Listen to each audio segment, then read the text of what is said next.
What's up, my comic comrades? A few weeks back, we started covering the newest Batman story arc, Joker War, giving you an episode on the road to Joker War, as well as talking about part 1 of Joker War. Well, today we're going to continue that by talking about parts 2 and 3 of said story arc that takes place within issues 96 and 97. Yes, I know issues 98 and 99 are currently out at the time of shooting this episode, but we're going to be covering this story arc 2 issues at a time. With all that said, let's get into Joker War parts 2 and 3, and of course there's going to be spoilers for these issues, as well as the entirety of the Joker War story arc thus far. So if you're not caught up on the Joker War story, watch all the videos we did right here to catch up. But now, it's time to talk about parts 2 and 3 of the Joker War.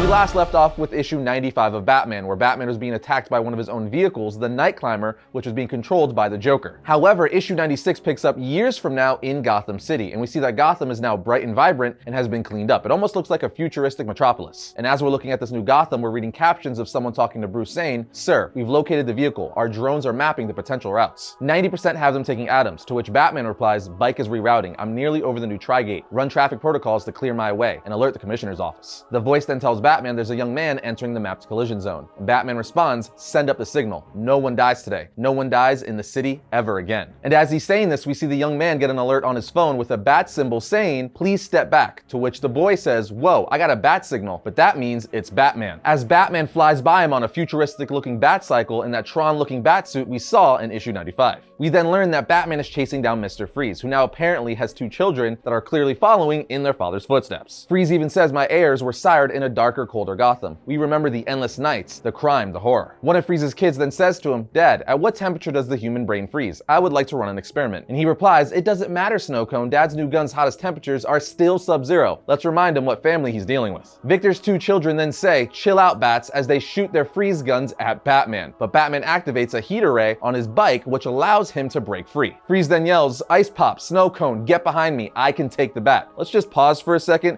As cheesy and as on the nose as Freeze's son's villains' names are, I kinda love him. Anyway, Batman then replies to Victor's previous statement saying, "No, Victor, you can't take me," as he shoots all of them with heat batarangs, defeating them all. We are then taken back to the Batcave, where we see that Bruce has aged a bit, and so has Alfred, as Alfred tells Bruce, "This is the first time you've had to go out all month." "That has to be a record, Master Bruce." Bruce replies, "I need to meet with Barbara and discuss how Freeze got access to his old technology. And those boys who call themselves his children, they'll need help. I called Leslie on the way in. She and Harper are gonna check on them in the morning." So if you were confused like I was at first, being like, when did Mr. Freeze get children? They're not really his biological children, he kinda just took them under his wing. Alfred then goes on to tell Bruce, "You had me worried there for a moment, sir, that you and Mrs. Wayne wouldn't be going on that trip to Tokyo after all." Bruce replies, "Selina would kill me, and anyways, the city is well in hand." Alfred then says, "Your little Gotham." Then as Bruce and Alfred start to make their way up the stairs to Wayne Manor to meet Tim Drake and Connor Kent of the Teen Titans, Alfred's neck snaps and his head essentially collapses, saying something to the effect of, "You know these are all lies. You don't get a happy ending, Bruce. You die alone, with no family, with no love, as the city falls into his hands." Ha ha ha, as Bruce screams no and wakes up. But before I continue, I do want to pause for a second and comment on how a lot of people were talking about this new Batsuit, but we still don't know much, if anything, about it yet. All we know is it looks super different and it can shoot heat batarangs from its gauntlets. So I hope we continue to find out more stuff about this Batsuit in the future. Anyway, after Batman wakes up, he sees Harley there, and she's saying to him, "Hey, you're not dead. That's good. I was betting with myself that you were probably dead." Batman says, "Harley, Catwoman said you were hurt." And she replies, "Yeah, I get hurt a bunch, but I know people. Knifeline or whatever her name is, try to shut me up, but this mouth doesn't shut easy." As she touches her stitched up throat, saying, "A little Frankenstein, I know. I figured I'd lean into it, maybe make it a whole Halloween thing, paint myself green." He then asks, "How long have I been out?" And she says, 3 days since I found you, since they said you blew up part of Wayne Enterprises. People are pretty mad about it, but we know who's really calling the shots up there. She continues to tell Batman Gotham City is Joker's town now. He makes the rules. What he says is the truth. It's the truth because he's got the money to make it true. All the other games in the city have joined up, because Joker's paying them gonzo bucks, and he's giving them all sorts of toys like Joker mobiles, Joker cycles, Joker planes. The city at night is a real horror show. And as we're getting panels of how horrible Gotham City has been, we see a baseball bat with a batarang tied to the end of it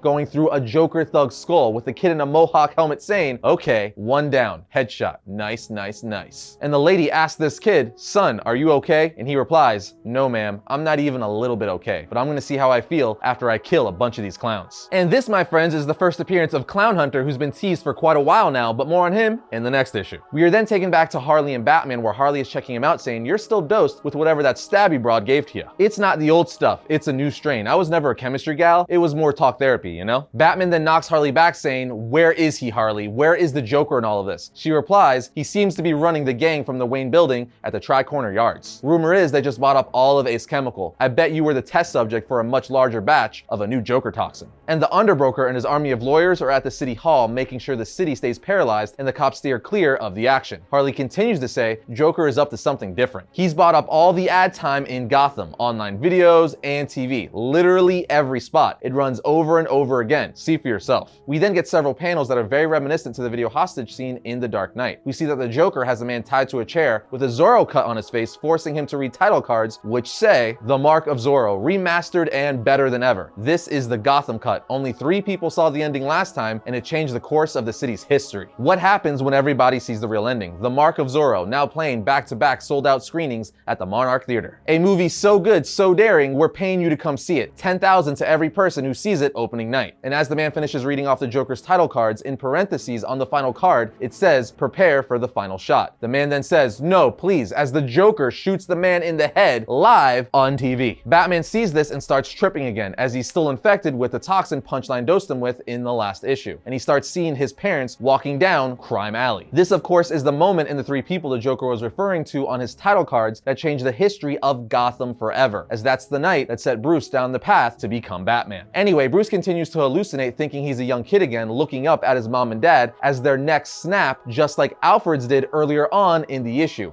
And they start turning Joker eyes, laughing at him. But Harley's there to wake him up, saying, "You're losing it again. You gotta keep your head on straight. If you go crazy, Mr. J is going to kill you." Batman then replies by throwing Harley back and jumps out of the building looking for the Joker. Batman makes his way through Gotham City to get to Monarch Theater, where the Joker is, all while hallucinating, talking to Alfred, who's dead, mind you, as he was killed by Bane in Tom King's Batman run. But obviously before Batman makes his way into the theater, he takes down a bunch of Joker thugs. But once he walks into the theater and opens the doors, he says, "God, the smell. What is it?" As he looks around the theater, he says, "Rot. It's death. Alfred, it smells like death in here. Give me their vitals." This imaginary Alfred then says, "No heartbeat is detected in the room, except yours." Batman then asks, "Why bring these corpses here? Some look like they've been decaying for years." And Joker pipes in on the theater screen saying, "That's because they have. They're family, our family. They're people I've helped see the other side of the veil. Every man, woman, and child I've ever killed. I've had the clowns digging for days. I gave them a bit of tech I borrowed from our friend, the designer. And now they'll be my army. An army of Joe Chills ready to kill the city after they see the big picture and see the twist right at the end. I've been giving them a sneak peek. That's why it's standing room only here at the Monarch. And they've got a bit of a bone to pick with you. See, you should have been there to save them, but you weren't, and you won't be able to save the rest of the city either." And as he's saying this, Joker's new zombie army rises up, ready to attack Batman as the comic ends. Things are getting crazy, people. This also explains why Joker thugs have been digging up bodies ever since the designer story arc. It's really nuts that they planted that seed so many issues ago, but